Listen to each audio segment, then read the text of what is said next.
Huge fan. Well, that's it. Thank you. Thank you so much, Professor James McClurkin. Great job. I'm really glad we got to do the demo.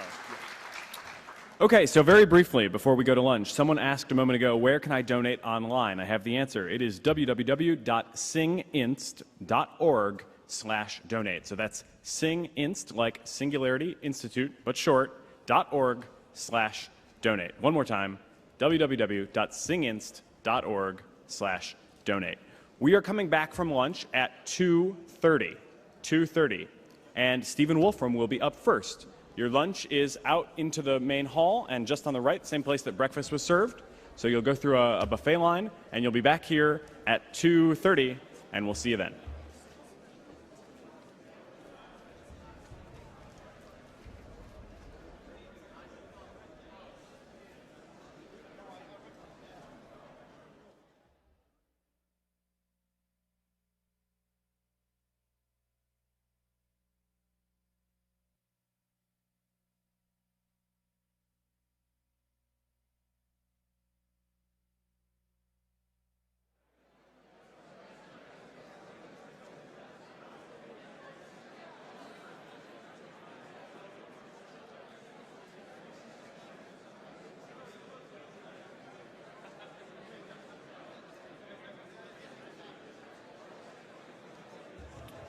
Welcome back. Welcome back. So you've probably noticed that we're starting after lunch here at 2:30 instead of 2 o'clock, which was originally on the program. Fortunately, we had an hour break planned for the afternoon, so we're going to chop that down to 30 minutes. At least that's the plan for now. Maybe it'll get squeezed even to 15 later. But we're going to nominally say that that's going to be 30 minutes, and we should be able to end right on time. So to start after lunch, Stephen Wolfram is here. He is the founder and CEO of Wolfram Research. He earned a PhD in theoretical physics from Caltech at the age of 20, and he received one of the first MacArthur Fellowships in 1981 at the age of 21. Since then, he has launched 3 related revolutions. In 1988, he introduced the Mathematica computation system, which Steve Jobs helped him name. Mathematica has since revolutionized technical computation and has been responsible for countless advances over the past 2 decades. In 2002, he published A New Kind of Science, an empirical study of simple programs that generate tremendous complexity. Insights from the book have led to breakthroughs in scientific modeling in several domains. Most recently, in 2009, he launched the Wolfram Alpha Computational Knowledge Engine, an ambitious project to make the world's knowledge computable and accessible to everyone. Wolfram Alpha is already used in Microsoft's Bing search engine and also in Apple's new Siri digital assistant, which is included only in the latest iPhone. Today, he will discuss his long-term expectations for technology and the human condition. Please welcome Stephen Wolfram. Thank you.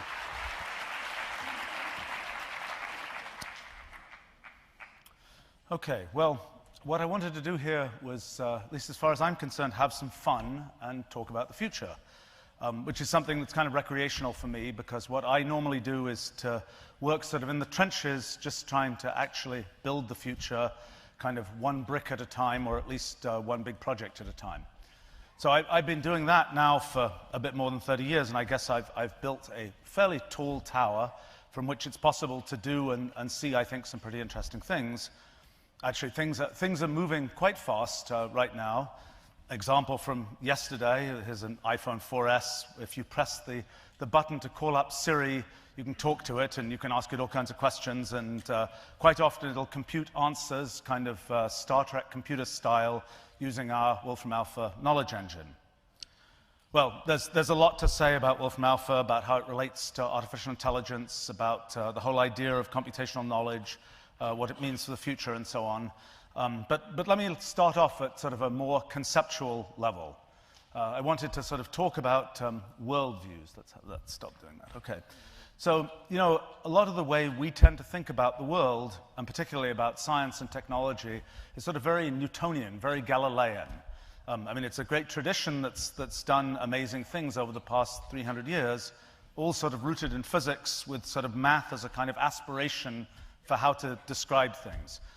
in a sense, it all got started with one surprising discovery that got made in 1608, when Galileo turned his telescope to the sky and saw for the first time the moons of Jupiter, and began to realize that there really could be this sort of universal physics that applies everywhere, and from which we could sort of ultimately build this whole edifice that is modern exact science and technology. Well, I myself happened to start out early in life as a physicist, and so I was very much steeped in this whole physics-math worldview. But as I studied different kinds of things, particularly ones where there was sort of obvious complexity in the behavior of a system, I kept on finding cases where I couldn't make too much progress with that. And I got to wondering whether there was sort of something fundamental that had to change. Well, one of the big issues was this. When we look at some system in nature, how do we think about the mechanism for that system? So the big innovation of Galileo and Newton and friends was to have the idea of using mathematics to describe this mechanism, so that we get all these equations and math and calculus for the systems we study in science or we build in technology. But sort of here's the question. Is that the only mechanism that nature can be using? Well, what I realized is that it's certainly possible that there are other mechanisms, rules that are precise but that aren't captured by, for example, our standard mathematics. And the nice thing is that in our times, we have a way to think about those more general rules. They're like programs. Well, when we think of programs, we usually think of these big things that we build for very specific purposes. But what about sort of little tiny programs, maybe just one line of code long or something like that? You might have thought, as I certainly did, that programs like that would always be trivial. They'd never do anything interesting. But one day, nearly 30 years ago now, I decided to actually test that idea, and I took sort of my analog of a telescope, a computer, and pointed it not at the sky, but at sort of the abstract computational universe of possible programs. So this is one of the things that I saw. So each one of these pictures is the result of running a different simple program. And you can see there are all kinds of different things that happen, most of them quite trivial. But if you look carefully, you'll see something quite remarkable. That the 30th one of these is the thing I call Rule 30. And here's what it does. So you start it from just one black cell at the top, and then you use that little rule at the bottom. It looks like a trivial rule, but here the result of running that rule is you get all this stuff. Complex, in some ways random, no sign that it came from that little simple rule at the bottom. Well, when I first saw this, I didn't actually believe it. I thought that somehow there must be some regularity, some way to decode what we're seeing. I mean, in our usual intuition, we have the idea that to make something complex, we have to go to lots of effort. It can't just be to take some tiny little rule like that. But I suppose this was my own personal little sort of Galileo moment, the beginning of, for me, of a new worldview with new and different intuition informed by what I'd seen sort of out there in the computational universe. Well, over the years since I discovered Rule 30, I've gradually been understanding more and more about the worldview that it implies. And I feel very slow because there's sort of many layers to understand. But it's been tremendously exciting, and the more I understand, the more important I think it is for understanding the world and for building the future. And of course, there's some pretty interesting spin-offs that I'll explain a little bit more about, like Wolfram Alpha, for example. Well, so we have this new kind of science that's based on exploring the computational universe of possible programs. What does it mean? So here's one immediate thing. There's a really basic issue in science that I guess has been around pretty much forever. It's this question: how is it that nature manages to make all the complicated stuff that it does? You know, it's sort of embarrassing. I mean, if you show someone two objects, one of them's an artifact, one of them's a natural system, it's a good heuristic that the one that looks simpler is the artifact. With all that we've achieved in our civilization and so on, nature still has some secret that lets it sort of effortlessly create stuff that's more complex than we can build. Well, I think we now know how this works. I think Rule 30 is a great example. It's just that when we build stuff, we operate according to fairly narrow kinds of rules that let our current science and technology let us understand what's going on. But nature is under no such constraint. It just uses all kinds of rules from sort of around the computational universe. And that means that, like in Rule 30, it can sort of effortlessly produce all the complexity that it wants. Well, after I started building Mathematica as my kind of computational power tool, I spent about a decade using it to try to understand the implications of this for all kinds of science and so on. And indeed, there are lots of long-standing problems in physics and biology and elsewhere in science that one starts to be able to crack, which is very exciting. But, okay, it's one thing to understand something about how nature works. How about building stuff for ourselves? How about technology?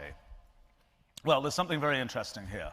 You see, mostly in technology, what we do is to try to construct stuff step by step, always sort of making sure we can foresee what's going to happen. That's the traditional approach in engineering. But once we've seen what's out there in the computational universe, we realize there's actually another possibility. We can just mine things from the computational universe. You know, in a sense, the whole idea of technology is to take what exists in the world and harness it for human purposes. And that's what happens when we take materials that we find out there, whether it's magnets or liquid crystals, whatever, and then we find technological uses for them. Well, it's the same in the computational universe. Out there, there are things like Rule 30 that behave in remarkable ways and that we can sort of effectively harvest to make our technology. Like, Rule 30 is a great randomness generator. Another rule might be great for some kind of network routing or image analysis or whatever. You know, as we've developed Mathematica, for example, and even more so Wolfram Alpha, we've increasingly been using this idea, not creating technology by explicit engineering of the kind we normally think of, but instead mining it from the computational universe. In effect, searching zillions of possible simple programs to find ones that turn out to be useful to us. Now, once we have these programs, there's no guarantee we can readily understand how they work. We have some way of testing that what they do is what we want, but their operation can be as mysterious and look as complex as what we often see in nature. So it's been interesting in the last few years watching the advance of this idea of mining technology from the computational universe. It's not too easy to trace everything that's happening, but in more and more places it's catching on. And my guess is that in time, this approach, this sort of new kind of technology, will come to dwarf everything produced by all that step-by-step traditional engineering. You know, it's actually not just technology that's involved. Like, here's an experiment we did a few years ago in the artistic domain, scanning through lots of rules in the computational universe to find ones that create music in different styles. In a sense, using the fact that there is an underlying rule so that there's a kind of logic to each piece, but yet as a result of kind of Rule 30 type phenomenon, there's complexity and richness that we as humans respond to. And actually, you know, it's funny. I had thought that a big thing about humans is that they're the creative ones. Computers aren't. But actually, I keep on hearing from composers and so on that they like this site because it gives them ideas, inspirations for pieces. So out there in the computational universe, there's in effect a whole sort of seething world of creativity ready for us to tap. And, you know, it's interesting how this sort of changes the economics of things. I mean, mining the computational universe makes creativity cheap. It means that we don't have to mass produce, we can mass customize. We can sort of invent on the fly on a mass scale. And actually, there are things coming, for example, in Wolfram Alpha, that will really make very direct use of this. Well, okay, I wanted to go back to kind of worldviews a bit, because there's some development of my worldview that I have to explain to talk more about things that I'm expecting might happen in the future. So, okay. How can we understand this sort of remarkable phenomenon that we see in Rule 30 and in lots and lots of other places? Another example. So from my explorations in the computational universe, I came up with a hypothesis that I call the principle of computational equivalence. So let me explain it a bit. When we have a system like Rule 30 or like the system here, like something in nature, we can think of it as doing a computation. In effect, we feed in some input at the beginning, then it grinds around, and eventually out comes some output. Then the question is, how sophisticated is that computation? Well, we might have thought that as we make the underlying rules for a system more complicated, the computations it ends up doing would somehow be progressively more sophisticated. But here's the big claim of the principle of computational equivalence, that isn't true. Instead, after one passes a pretty low threshold, and one has a system that isn't obviously simple in its behavior, one immediately ends up with a system that's doing a computation that's as sophisticated as anything. So what that means is that all these different systems, whether it's Rule 30 or whether it's a fancy computer or a brain, they're all effectively just doing computations that have the same level of sophistication. Well, okay, so there's an immediate prediction then from the principle of computational equivalence. There's this idea of universal computation. It's really the idea that launched the whole computer revolution due to Alan Turing and friends. You might have thought that any time you want to do a different kind of computation, you need a different system, completely different system. But the point of universal computation is that you can have a single universal machine that can be programmed to do any kind of computation. And that's what makes software possible, and that's the foundation for essentially all computer technology today. But okay, the principle of computational equivalence has many implications, but one of them relates to universal computation. It says that not only is it possible to construct a universal computer, but actually it's easy. In fact, pretty much any system whose behavior isn't obviously simple will manage to do universal computation. Well, one can test that. Just look, for example, at these simple programs like Rule 30 and see if they're universal. We don't yet know about Rule 30 in particular, but we do know, for example, that a program very much like it, Rule 110, is universal. A few years ago, we found that even among Turing machines, the very simplest one that shows not obviously simple behavior, but still has a very simple rule, is also universal. Now, we might have thought that to build something as sophisticated as a universal computer, we'd have to build up all kinds of stuff. We'd, in effect, have to have this whole civilization that figures out all of these different kinds of things. But actually, what the principle of computational equivalence says, and what we found out is true, is that actually out there in the computational universe, it's really easy to find universal computation. It's not a rare and special thing, it's ubiquitous. And for example, it'd be easy to mine from the computational universe, say for the particular case of practical importance of making molecular computers or something. Well, okay, the principle of computational equivalence has other implications too that are pretty important. One of them is what I call computational irreducibility. See, a big idea of traditional exact science is that the systems we see in nature are computationally reducible. We look at those systems, say an idealized Earth orbiting an idealized sun, and we can, with sort of all our mathematical and calculational prowess, we can immediately predict what those systems are going to do.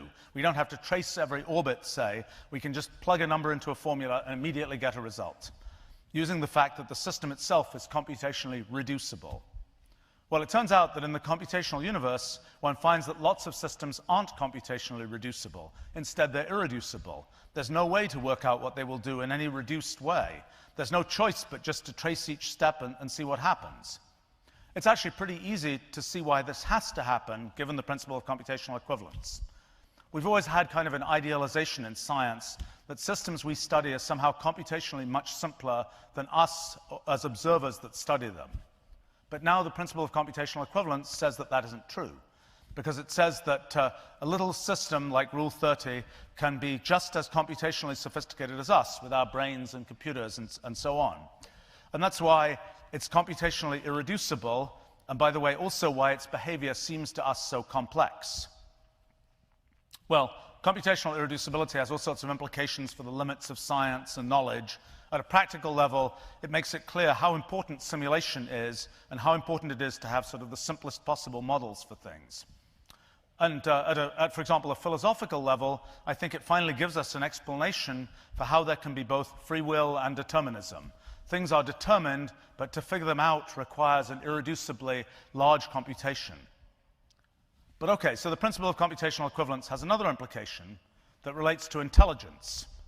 There are various concepts, like life, for example, that always seem a bit elusive. I mean, it's pretty easy to tell what's alive and what's not here on Earth.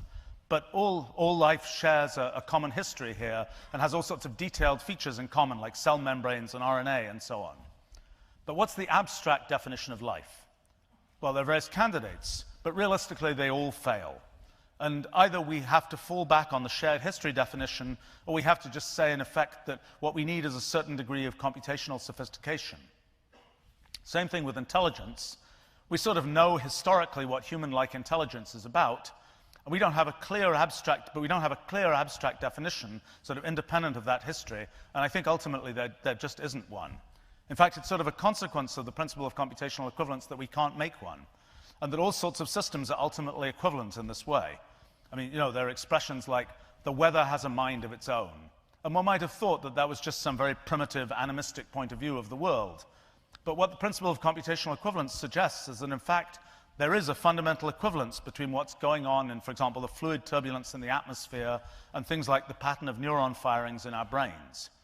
And you know, this type of issue gets cast into a more definite form when one starts, for example, thinking about extraterrestrial intelligence. I mean, if we see some sophisticated signal coming from the cosmos, does it necessarily follow that it needed some whole development of an intelligent civilization to make it? Or could it instead just come from a physical process that operates according to simple underlying rules? Well, our usual intuition would be that if we see something sophisticated, it must have a sophisticated cause. But from what we've discovered in the computational universe and encapsulated in the principle of computational equivalence, that's not the case. And when we see, you know, those little glitches in signals from a pulsar or something, we can't really say they're not associated with something like intelligence. Well, of course, historically, things like this were often plenty confusing. I mean, like Tesla's radio signals from Mars that turned out to be modes of the ionosphere and so on. And it sort of gets even worse. I mean, let's for a moment imagine the distant future where technology discovered from the computational universe is widely used. And all our processes of human thinking and so on are implemented at a molecular scale and by motions of electrons in some block of some material or another. Now imagine we find that block lying around somewhere and we ask whether what it's doing is intelligent. Well, I don't think that's really a meaningful question as such. And in fact, I don't think there'll ever be a fundamental distinction between the processes that go on in that block and in a pretty generic block of material with electrons whizzing around. As we learn from the principle of computational equivalence, at a fundamental level, they're both doing the same kind of thing. Of course, at the level of details, there can be a huge distinction. One of them can have an elaborate history that's all about the details of our evolution and our civilization, and the other one doesn't. As I'll talk about in a bit, this is sort of all bound up with issues of purpose and so on. But at the level of just looking at these blocks of material without the details of history, there's no fundamental distinction, I think. Well, needless to say, this sort of realization also has implications for artificial intelligence. You know, when I was younger, I used to think that there'd be some great idea, some core breakthrough that would suddenly give us artificial intelligence. But what I've gradually realized, especially through the principle of computational equivalence, is that that's just not how it'll work. Because in a sense, all this intelligence that we're trying to make is ultimately, at an abstract level, just computation.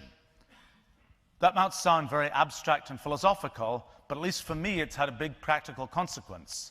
I mean, when I was a kid, I was really interested in the problem of sort of taking the world's knowledge and setting it up so that it would be possible to sort of automatically ask questions on the basis of it. It seemed like a hard problem, because to solve it, it seemed like one would have to solve the general problem of artificial intelligence. But after I'd come up with the principle of computational equivalence, I gradually realized that that really wasn't true, and that in a sense, all one had to do was computation. Well, at a personal level, I had this great system for doing computation, Mathematica, with a language that could very efficiently represent all this abstract stuff, and a whole sort of giant web of algorithms covering pretty much sort of every fundamental area.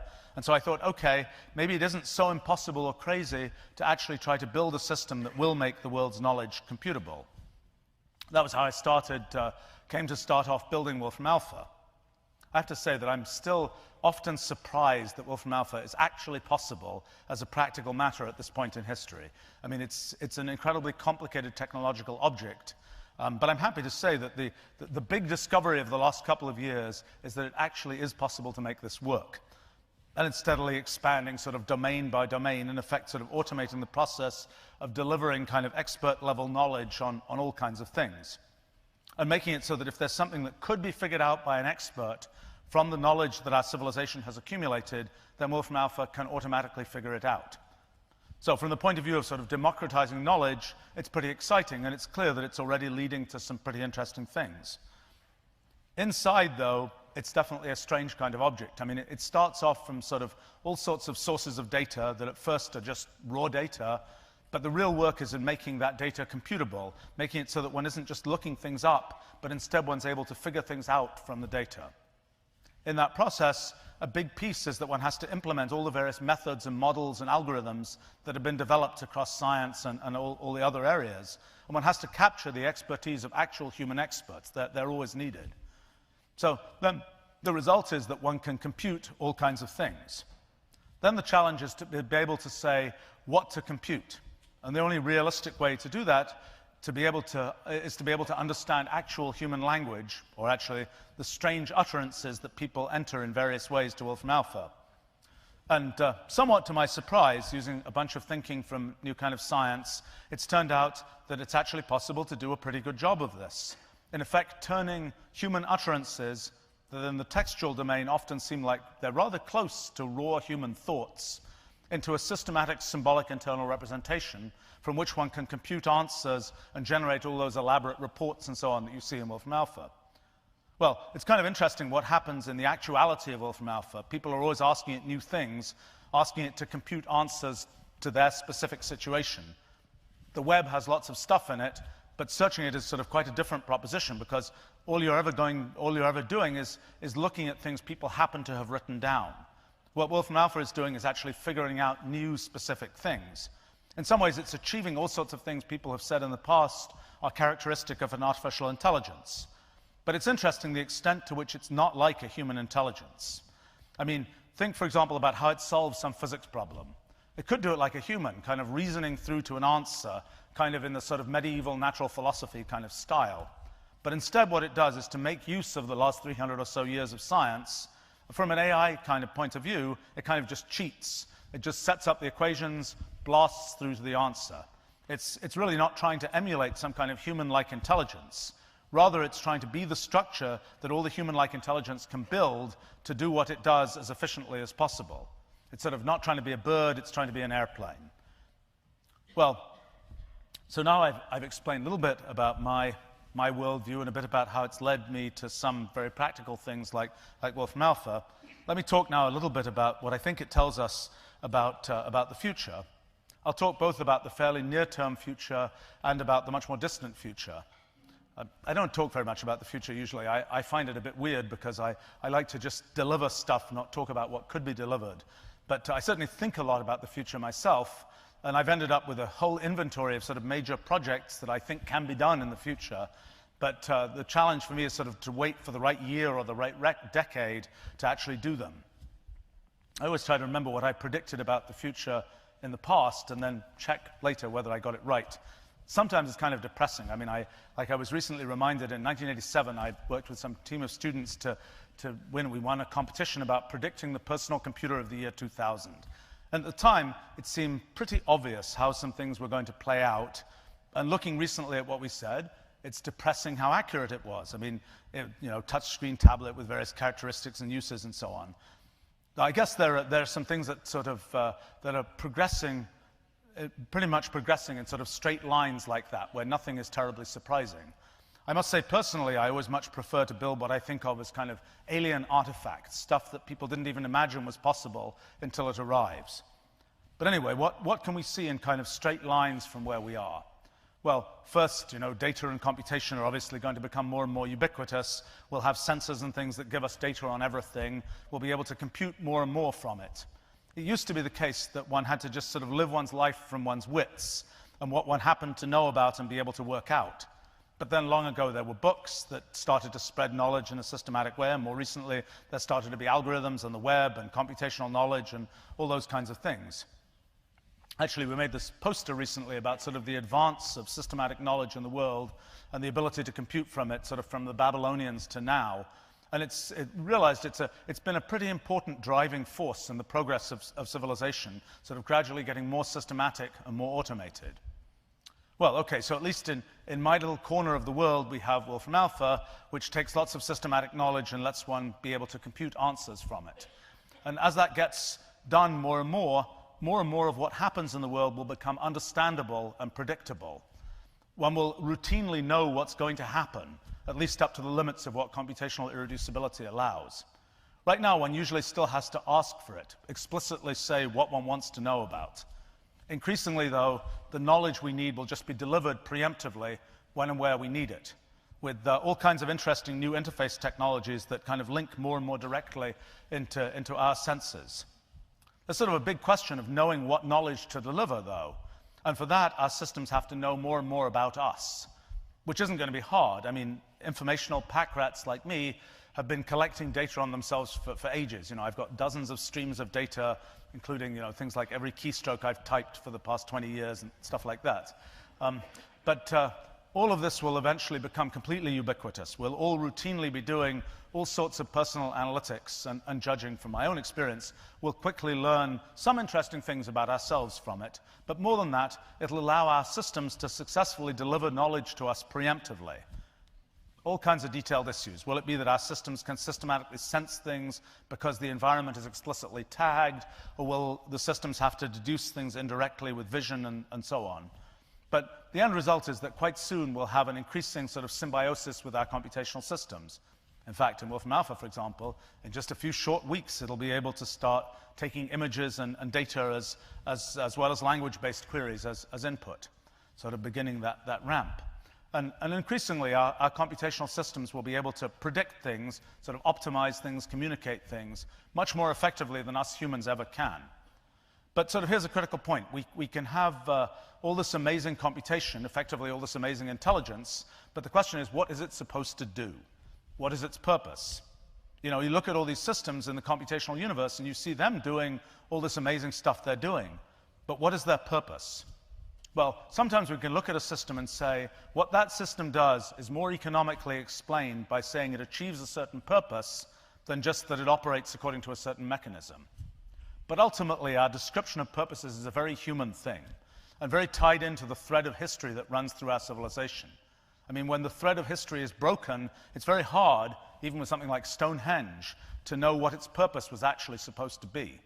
And you know, when we look at the future, it's pretty obvious that more and more of our world can be automated at an informational level, at a physical level. One of my pet future projects, for example, that I don't think we're quite ready for yet, is to really turn robotics into a software problem. I sort of imagine some bizarre collection of little tiny identical objects kind of moving around, perhaps sort of Rubik's Cube style, operating a bit like cells in a cellular automaton, a kind of universal mechanical object that configures itself in whatever way it needs. And I'm guessing that this can be done at a molecular level too. And I've actually got some pretty definite ideas from NKS about how to do it. But I don't think that the ambient technology exists yet. There's still a lot of practical infrastructure to be built. Well, when so much can be automated, even, you know, as I mentioned before, sort of creative things, it'll be interesting how economics change. Some things will still be scarce, but so much will, in a sense, be infinitely cheap. Then, of course, there's us humans as biological entities. One question one can ask is how the kind of worldview that I have affects how one thinks about that. I mean, people like me have all this data about their genomes, for example, but how does one sort of build the whole organism from that? What are the kind of architectural principles? Should we imagine that it's kind of like flowcharts or simple systems of chemical equations, where one thing affects another and we can just sort of trace the diagram around? I suspect that in many cases it's more complicated. It's more like what we see all over the computational universe. I mean, lots of cellular automata look so biological in their behavior, and we can now know that we now know lots of detailed examples where we can map systems like cellular automata onto biological systems, whether at a macroscopic scale or a microscopic one.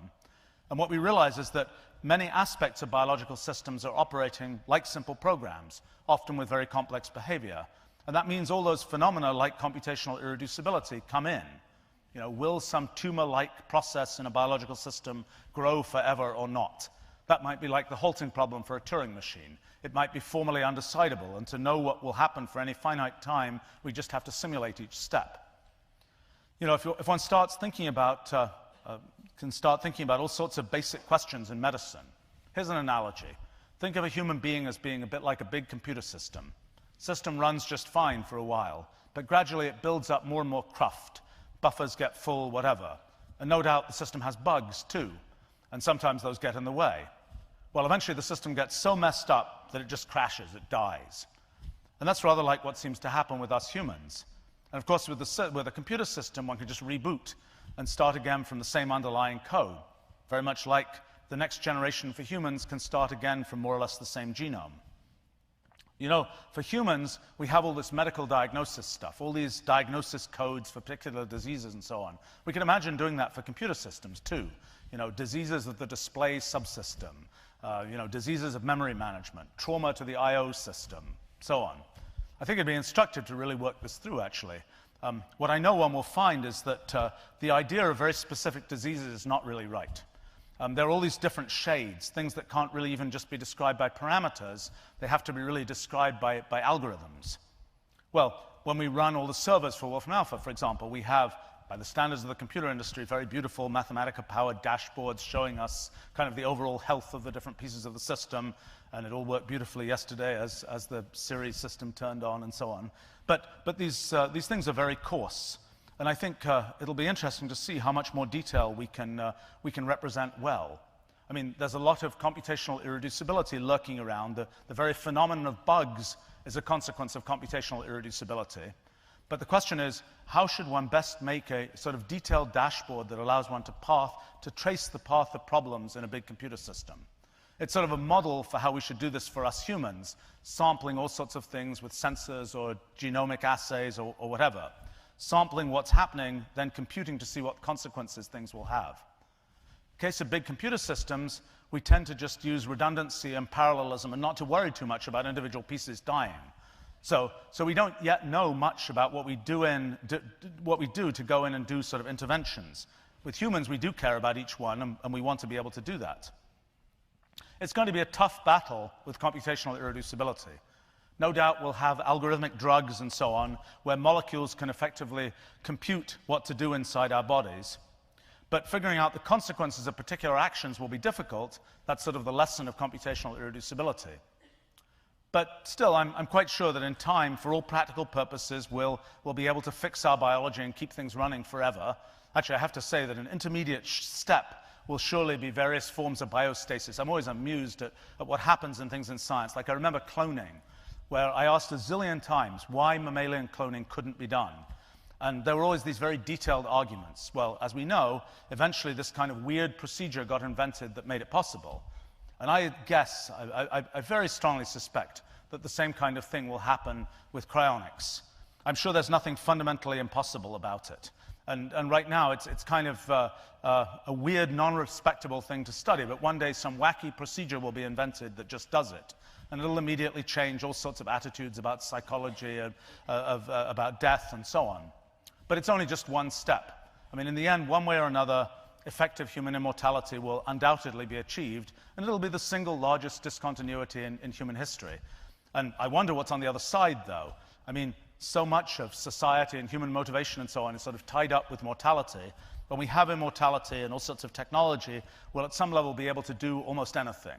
So then the big question is, what will we choose to do? Where will our sort of overarching purpose come from? It's sort of strange how our purposes have evolved over the course of human history. I mean, so much of what we do today in our intellectual world or in virtual worlds or whatever else would seem utterly pointless and purposeless to people from another age. I mean, I think computational irreducibility has something to say here. I think it implies that there at least exists a sort of endless frontier of different purposes that can be built on one another. In a sense, computational irreducibility is also ultimately why history is meaningful. Because if everything was reducible, one would just always be able to jump ahead, and nothing would be achieved by all those steps of history. But even though new purposes and new history can be built, will we choose to do so? Hard to know. Perhaps for all practical purposes, history will end. You know, I have a strange guess about at least part of this. My guess is that when, in a sense, almost anything is possible, they'll be in a sort of almost religious interest, not in the future, but in the past. I mean, perhaps it'll be like the Middle Ages, when it was the ancients who had the wisdom. And instead, in the future, people will seek their purposes by looking at what purposes existed at a time when not everything was yet possible. Perhaps it'll even be our times now that will be of the greatest interest, because we're at that point in history where a lot is, for the first time, really getting recorded, but not everything is possible. It's sort of a big responsibility, perhaps, for our times, if it will define sort of the purposes for all of the future. Perhaps it'll be that way. You know, I talk about everything being possible, but ultimately we are just physical entities governed by the laws of physics. So an obvious question is what those laws ultimately are. And you know, the worldview that I've developed has a lot to say about that too.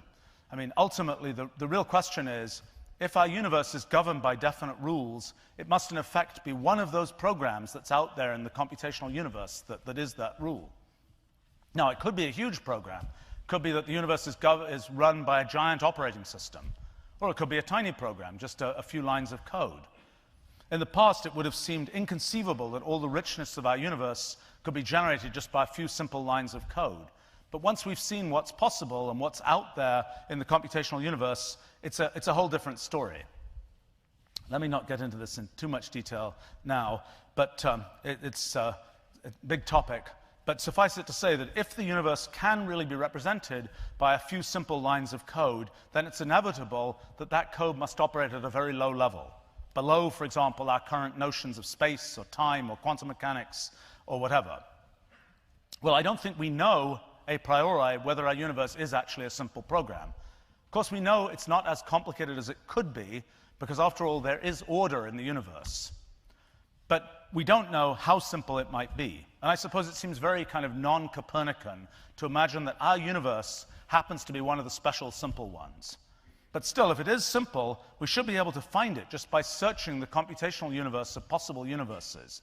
And if it's out there to be found, it seems to me kind of embarrassing that we wouldn't at least try to look for it. Which is why, when I'm not distracted by fascinating technology I like to build, I've worked a lot on doing that kind of search. Actually, I had thought that to get anywhere interesting, I'd have to search through billions of candidate universes to find one that was even vaguely plausible. But I have to say, at the front lines of the universe hunt, the easy part is rejecting universes that are obviously not ours.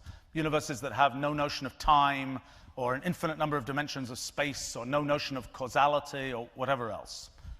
But here's the surprising thing that I found. Even in the first 1,000 universes or so, there are ones that aren't obviously not our universe. So you run them on a computer, you get billions of little microscopic nodes or whatever, and the model universe is blobbing around, but is it our universe or not? Well, computational irreducibility bites us once again here, because it tells us that we might have to simulate all the actual steps in the universe to find out the answer to that question. Well, in practice, I'm hopeful that there are enough pockets of computational reducibility that we'll be able to get a foothold in comparing with the laws of the universe that we know. When one's dealing with sufficiently simple models, it's also worth realizing there are no knobs to turn. You either have something that's dead right or dead wrong. I don't know how it will all come out. I think it's far from impossible that in a limited time we'll effectively hold in our hands a little program and be able to say, this is our universe in every precise detail. Just run it and you'll grow our universe and everything that happens in it. Well, then we'll be asking, why is it this program and not another? And that'll be an interesting and strange question, which I suspect might be resolved, as such questions so often are, by realizing that actually it's not quite a meaningful question. Because perhaps in some principle beyond the principle of computational equivalence, maybe all non-trivial universes in some fundamental sense are precisely equivalent when viewed by entities inside them. I'm not sure. But if we do manage to find the fundamental theory, the fundamental program for the universe, it'll kind of ground our sense of what's possible. It won't be easy because of computational irreducibility to answer everything. It might even be, for example, undecidable whether something like warp drive is ever possible. But we'll have at least gotten to the edge of science in a certain direction. Well, let's see. I think I probably ran out of time long ago, but I should probably wrap up here. So all these things that I've been talking about kind of started with this one little experiment with Rule 30, sort of a crack for me in everything that I thought I knew about science. That's gradually widened to give kind of a whole worldview that I've tried to explain a little bit here, that I think is going to be sort of increasingly important in understanding and defining our future. So, thanks very much.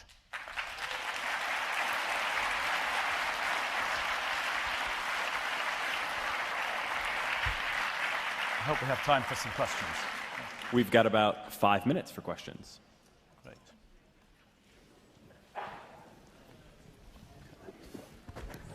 First one over here on the right. Yes, oh, on the okay, aisle. I'm sorry. There's a microphone, so This is. I think you have to.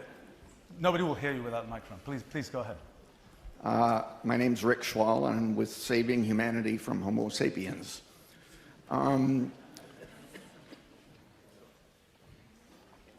almost can't phrase my question, so I'll put it this way. Here you've got a diagram that's the output of a simple program.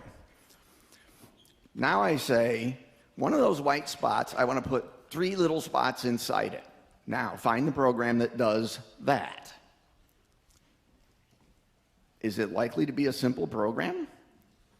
So, you know, if you say, of all possible pictures that you could generate, is every possible picture generated by a simple program? The answer is no.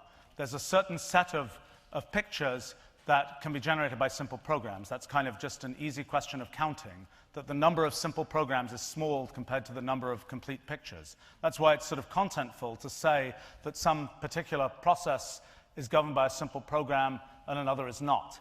So I'm not quite sure what... the whole point is that if, for example, our universe is governed by a simple program, it does all kinds of complicated things, but it does a definite set of complicated things governed by that particular simple program.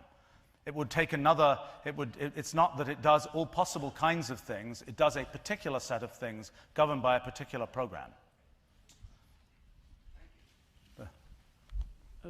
Any plans to expand Wolfram Alpha in terms of pair-consistent logics and quantum computing? Well, let's see. I mean, you can... Let's see. You know, you can go ask Wolfram Alpha. Let's see. I mean, you know, if I start saying P and Q or not R or something, it'll happily, hopefully, if it's connected and everything, it'll happily work out all sorts of wonderful things about logic. Any kind of logical model that... it's interesting, actually. You know, Wolfram Alpha, living on top of Mathematica, has sort of the finest logic capabilities you can imagine and fine capabilities to prove theorems and do inferences and all these kinds of things. It's actually a little depressing how rarely that kind of thing is actually important in practical answering of questions. It's much more, it absolutely pales in comparison with the achievements of sort of the more mathematically and algorithmically oriented areas of science. I mean, I suppose in the Middle Ages, you know, logic and math were kind of neck and neck. Math won out, logic trailed behind, and that seems to be reflected in kind of where, how much it's useful or not. In terms of things like non-standard logics, quantum logics, and so on, I think you can ask Wolfram Alpha all kinds of things about quantum mechanics and quantum computing even a bit, and it'll tell you all kinds of things.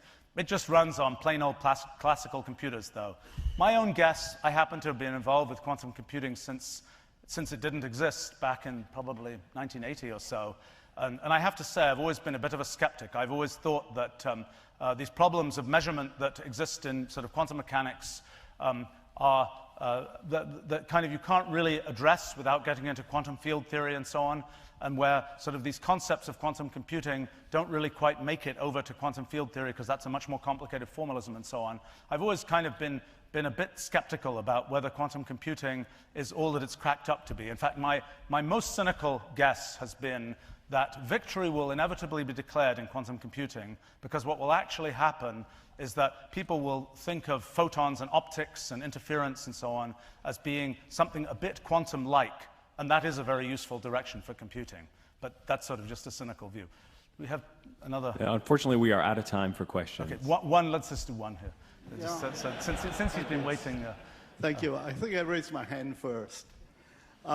I look at, you know, I've made a living of modeling real-world systems, and I look at you talking about computational equivalence, and I try and put these two together, and I respectfully say to you that the computational equivalence is neither necessary or sufficient, because when you get down to an answer, you ask, does it preserve the laws of conservation of energy, and it doesn't necessarily so.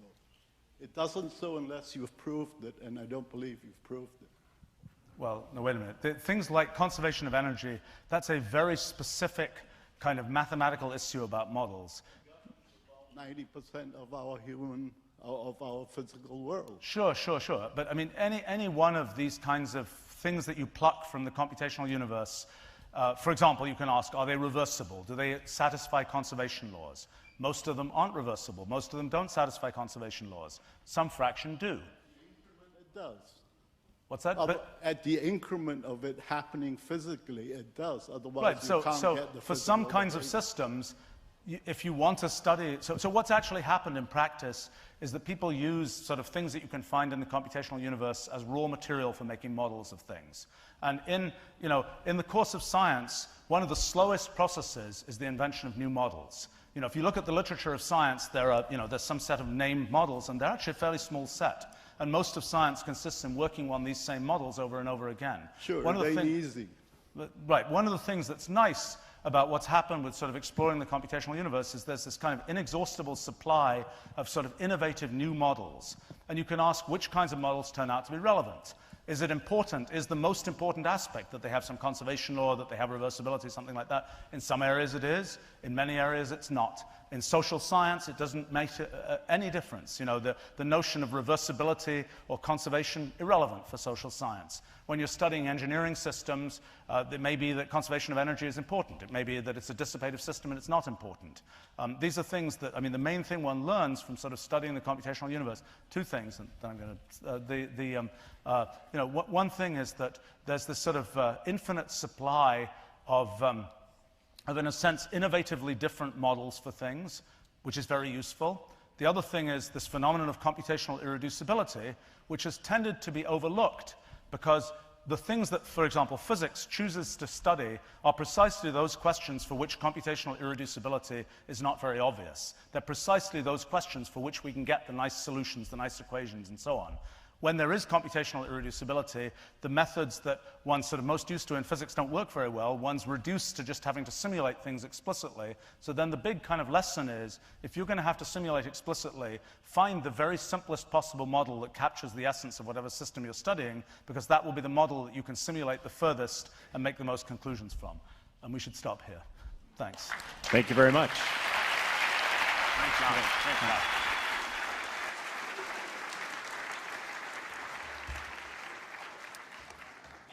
So for members of the press, Stephen will be in the press room for a short press conference. We've got a little addition to the program here. David Alvarado and Jason Sussberg are here. They are independent documentary filmmakers, and they're here to show us a short preview of their next film. Hey, how you doing? Hi. Just real quick, I wanted to thank the Singularity Summit. This is actually going to be the first time that we're announcing publicly about this film. This is a 3D independent documentary about the science of life extension. Again, this is the first independent 3D film about the science of life extension. If you're interested in what you see, come find us and talk to us. Also, if you're interested, we have material to distribute, so I hope you enjoy it.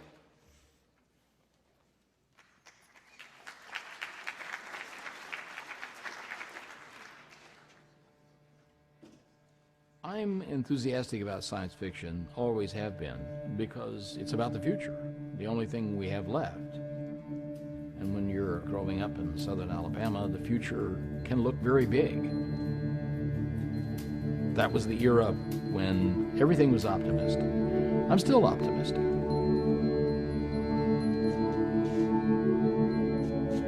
You see, you can't explore an idea without having some imagination.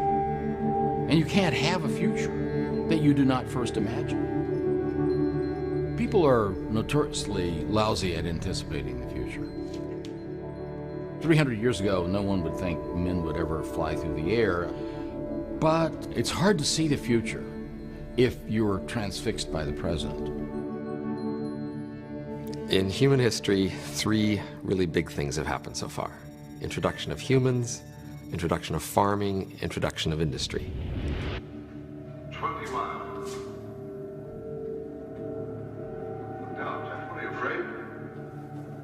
7,800 levels. What could the next big transition be? I teach health economics, and we have a lot of data on how mortality has changed over time.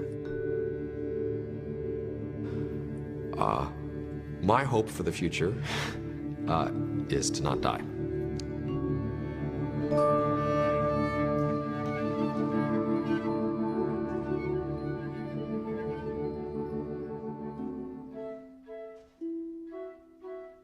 Of course, Methuselah is in the Old Testament. He legendarily lived over 700 years, which we actually believe was something like maybe 70, which was quite rare in the ancient world.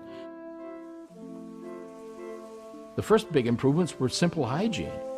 Then in the 20th century, we got vaccines. In the 21st century, the big thing is going to be genomics.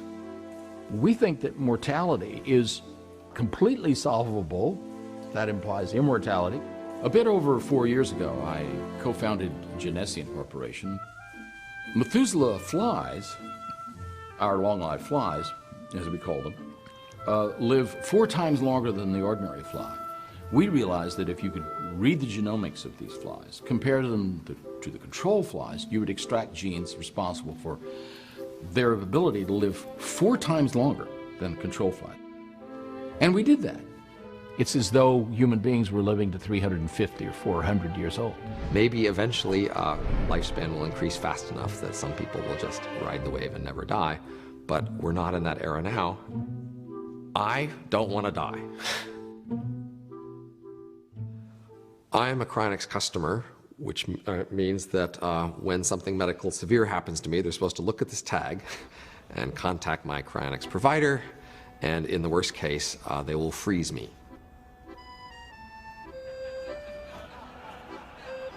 You just wait until the future is so powerfully smart that they can fix everything that went wrong with you when you died and everything that went wrong with you when they froze you.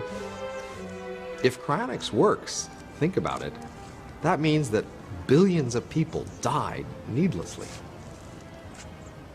Stop dying!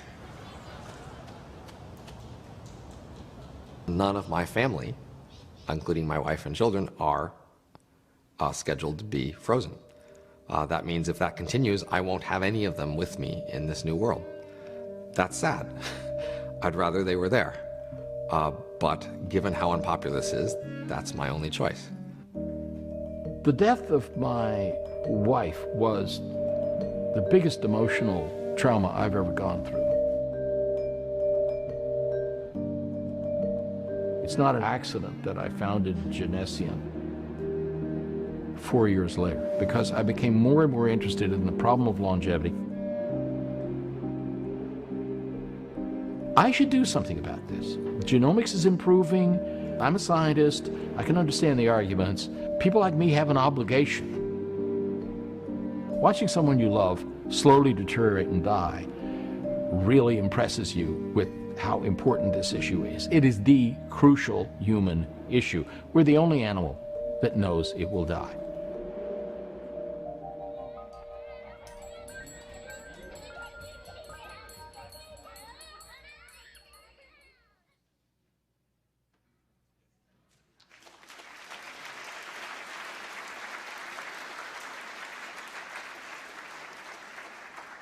Thank you, David and Jason. That's a perfect transition to our next guest. Our next guest is Jason Silva. He is a writer, a filmmaker, a futurist, originally from Caracas, Venezuela, and now living in Los Angeles. He studied film and philosophy at the University of Miami, where his experimental films about hedonism earned him the nickname the Party Philosopher. After graduating from Miami, he became a producer and a host at former Vice President Al Gore's Emmy-winning cable network, Current TV. He writes at the intersection of philosophy, technology, and biology.